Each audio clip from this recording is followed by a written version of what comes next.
Hello everyone, this is Marianne from Revealing Light Tarot. This is Friday evening here in Australia and I've had a fairly busy working day. However, I've been reading your comments in my downtime and of course the sentencing of Manafort is worrying a lot of people. So I wanted to get on and read for you tonight. What do we need to know about that? It is really illustrating the disparity in justice between black and white people, basically. Judge T. Ellis, the third, I think is his name. Of course, you know, with a name like that, we can sort of not go any further, can we? But he was appointed by Reagan, I think, in 1987, and he's described as an arch-conservative judge.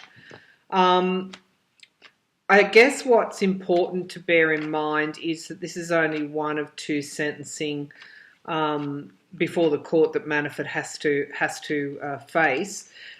The Judge T. Ellis presides over a court in Virginia, and he went before that court for basically tax fraud and various other what I would call administrative type charges. Now, he's going before the DC judge, Judge Amy Brennan Jackson, I think is her name, and he's going up on much more serious charges. I think it's including conspiracy charges. So it'll be an interesting outcome, I think. My feeling is that he's going to get a whole lot heavier sentence in Colombia than he would have ever got from Ellis. So there's a few questions that I think we need to ask.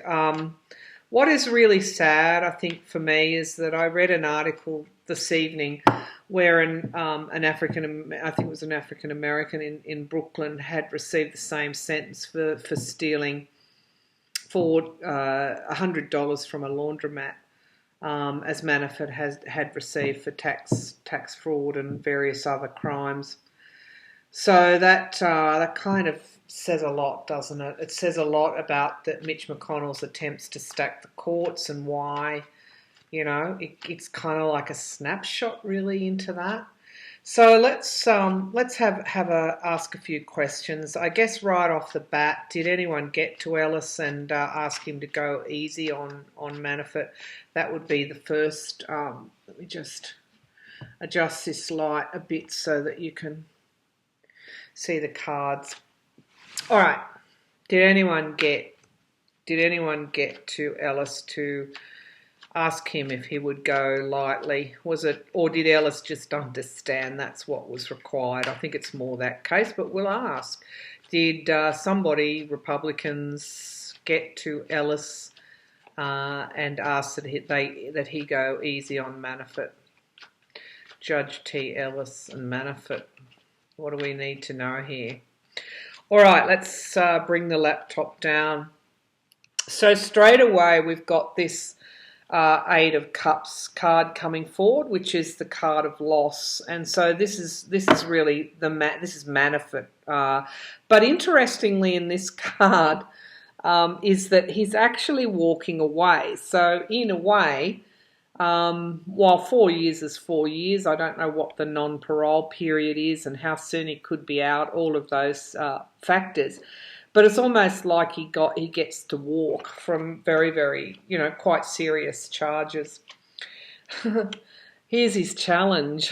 The challenge is, I think when he talked about how sad he was, how much this had cost him, how much it had cost his family, all of that impacted on this judge. You know, this judge is, I guess, you know, cut his teeth as a very conservative lawyer protecting people like Manafort. And so when Manafort comes before him and says, I'm sick, I'm ailing, I'm just about, you know, ready to die, and, you know, this, you know, it's all these arguments actually, you know, this judge Ellis took all of that into account. Interesting. The whole foundation of this reading is Justice, Lady Justice here, and she has been She has been denigrated, I guess. There's quite a lot of uproar over this sentencing, quite a lot of uproar. And this is reflecting badly on the courts. It's also, I want to say that it's drawing, oops, I'll just spilt some water. I'll clean it up later.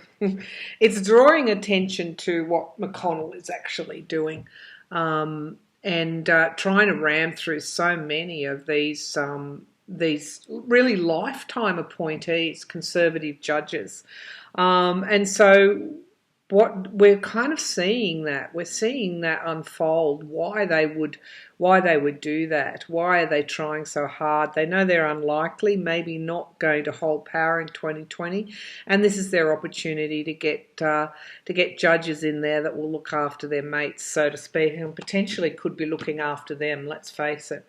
All right, in the background of this, in the past, we have the hermit here, isolation. So I think this is why you're seeing the uproar. Manafort is, indeed, Trump is isolated. Anyone surrounding Trump is isolated. And indeed, those GOP senators are, in a way.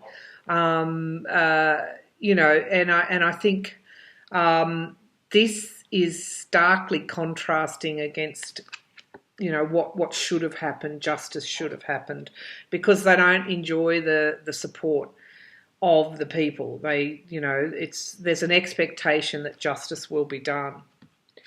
And over this is really this sentencing number 2, which is interesting because they're the conspiracy charges, or he pled guilty. He took a plea deal on those. And that's really interesting because that's hanging over all this, and we'll read on that in a minute. So don't get too disenchanted or disheartened with this sentence, because he's got to go up on very, very serious charges that he's pled guilty to. Let's not forget that he pled guilty, and that's what's hanging over this reading. Ooh, immediate future. Do I even need to pull a second, pull cards on a second question, because this is what's going to happen to Manafort. I shouldn't, Manafort's days are, days as, somebody that's going to a mover and a shaker, lobbying on behalf of adversarial actors, his place in society, all that's gone, his money's gone, but we want to see justice done, and it's very important that justice is done. So what we've got, the foundation of the reading here, we asked if anyone had got to Judge Ellis. This is interesting because it's my card for communications, really. I wonder if it's not, it's sort of like an inspired action and a quest. So if no one has typed him an email and said go lightly on Manafort, which obviously they wouldn't be doing, he may have had conversations behind closed doors, perhaps with people connected to the Republican Party rather than anyone overtly.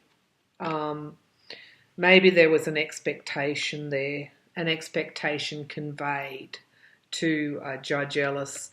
And of course we've got the wish card in the environment around him, miracles happening, etc., etc. So there were really strong expectations that Ellis would go lightly. There were strong expectations in the circles that this judge moves in that he would go lightly on Manafort. Interesting. So Manafort's arguments about I'm so frail, this has nearly done me in, it's been so hard on my family, that worked with this judge. The fact that he is an arch-conservative and made that comment that Manafort had led an unblemished life, and we know that's not the case. The evidence is there that that's not the case. This is, as I said, a snapshot into why Mitch McConnell wants to stack those benches with conservative judges. Now, the hopes and the fears, as I said, there's tremendous backlash. There is real uproar here that I'm picking up around this light sentencing of Manafort. This is the Five of Wands, and this is obstacles, rivalries. You're going to get people espousing legal opinions on this for quite some time to come, especially when the full story comes out. Judge Ellis, yeah, I think he'll be either retiring, further down the track, 12 months down the track, when it's all on the table, exactly what Manafort did, exactly what alleged collusion, conspiracy, when Mueller's report comes forward, when the Dems investigations come forward, when all of this is said and done, and, Ellis will be remembered as going lightly on someone who was guilty of conspiracy. He's already pled guilty to it. So what we've got, people are going to be wanting balance. We asked, did someone get to him? This is the card of negotiation as well. Negotiation in order to achieve a balanced outcome. This is suggesting that while, go easy on Manafort, give him a new start. Okay, so obviously there's no. I'm just worried about that water down there dripping all over the floor. While there is no documentary, they're not going to find a trial that says this judge is corruptible, but there certainly was an expectation that he go easy. I mean, that's really plain. That's in plain sight. It could have been. There could have been. In the circles that judge moves in, perhaps legal opinion, other conservatives' legal opinion, maybe he looked for that. Certainly it's showing there was an expectation there. So an expectation that Manafort would get a light sentence. And I think that judge expected himself to hand down a light sentence. So up against the DC Court, Judge Amy Brennan Jackson on those conspiracy charges, which he's pled guilty to. Hasn't cooperated with Mueller. Might be a different story this time. Okay, so let's give these cards a damn good shuffle. And let's see what Manafort's fate is going to be like when he's sentenced for the second time on the main game charges that he's already pled guilty to. Let's put that up there out front. Okay, so will Manafort receive a heavier sentence? Oh, not a heavier. Will Manafort receive more than 4 years when he goes before Judge Jackson in DC? Yeah, I'm getting that he will. Will he receive this heavier sentence? What are the conditions around this sentencing that we need to know about? That would be helpful for us to know about. Alrighty. So, there's a victory card here. Victory for whom? Victory for justice? Let's see. Victory for justice here? Or victory for Manafort? What's challenging him is his relationships with foreign bodies. Okay, so he's not going to get victory because of the conspiracy here. Ooh, foundation of the reading. This is a certain position in the Celtic cross that I use that talks about really a focus here. A focus point of this reading is the Tower card. This would suggest that the sentencing in DC is likely to be heavier than Mr. Manafort found in Virginia. The money that he received. Okay, this is going to be part of Judge Jackson's sentencing speech that she will give. She will talk about how he profited from these activities. She will put it out there fairly and squarely. What is really hanging over this reading is Manafort's painful endings, loss, painful endings, etc. Look at these two cards in relation to his second sentencing before the DC court. Now, this is the immediate future. This judge here, this is the judge, Queen of Cups.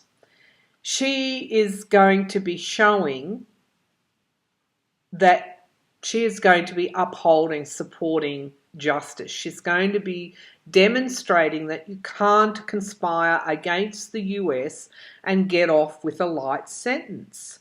So while this Queen of Cups is firm and supportive, there's also an aspect to her that she will stand her ground. So I'm seeing this isn't going to be the easy run that Manafort got in Virginia. And here we have Robert Mueller that just really popped into the frame here. He kind of just descended down on this reading. Okay, this is a judge that's overseeing the Mueller grand jury. She knows all about the conspiracy. She knows, or alleged conspiracy in other matters, certainly conspiracy in Manafort's case. And she's working with those prosecutors. She's well aware of what's at stake. The environment around her is, this could either be Trump trying to get Manafort off, but I also think it's interesting, isn't it, to read on these matters before they actually even happen. But the Emperor card here in the environment around, I hope that lighting's okay, is seeming to say that the witness tampering aspects, the conversations Manafort was having with Trump's lawyers, the fact that he lied to the FBI will go against Manafort. Again, this judge is going to mention that in the sentencing when she's handing down her sentence. She's taking a pretty dim view of that. He's not going to get off scot-free in DC. DC, different kettle of fish altogether. Now, in the hopes and fears, we've got the World card, endings and beginnings. Manafort hopes that he will have a reprieve, if you like, but he's also fearing this. Now, this card goes quite a lot broader than just Manafort. This is going to the heart of the situation. Now, we've got really the eyes of the world on the courts in America. We've got the eyes of the world on the judges in America. We're all painfully aware of Mitch McConnell's attempts to stack the courts with these conservative judges. Imagine what this is actually putting. Imagine the pressure this is actually putting the judges, putting on the judges. And we've seen a little bit of this pressure manifesting with Justice Roberts on the Supreme Court. He's actually, as I said, a conservative appointment, but he's actually going out of his way to demonstrate bipartisanship on the courts, that the courts are above this. Yet in Virginia, we got the old school stuff, the old boys club. And this DC judge isn't going to have none of that at all. Okay, so the Eight of Pentacles. This is leaving a body of work. This is quite serious for this judge in DC. She's taking it very, very, very seriously. She's going to be sentencing quite strongly, and things are going to actually come forward very, very quickly. Strongly and quickly, and here she is. She's going to be demonstrating the rule of law, unlike what occurred in Virginia. I could keep pulling cards, but I know they're going to come out the same way. This is the truth. This is facing the truth. Okay, so not good for Manafort in DC. I hope my cards are right. I really do. There's going to be a lot going against Manafort in DC when he comes up before that judge. So don't be too disheartened. I know that it's painful. It's painful, particularly for those that, have, really had heavy sentences for misdemeanors. There's not been truth in justice and truth in sentencing. There's not been truth in sentencing for those people. And then there we see Manafort, the Republican lobbyist, operative, campaign manager, etc., going back to, I think, Reagan's day, someone who has made a career around this, and of course, as we know, has been corrupt throughout that career. The white privilege, etc., coming before the arch-conservative judge in Virginia and getting a light sentence. Not going to be the same in DC, so don't worry. Okay, don't worry. He's going to have quite some things thrown at him by Judge Amy Brennan Jackson. Is that her name? It's going to be a different scenario anyway. So I hope I'm right, I really do. But I can only read what the cards are telling me, and they're showing me that this judge will be a lot stronger on Manafort than what Judge T. Ellis III has been. I'm going to leave it there. Let's hope there is a victory for justice, the strength of justice. It's a nice way to finish. Let's leave it there, the strength of justice.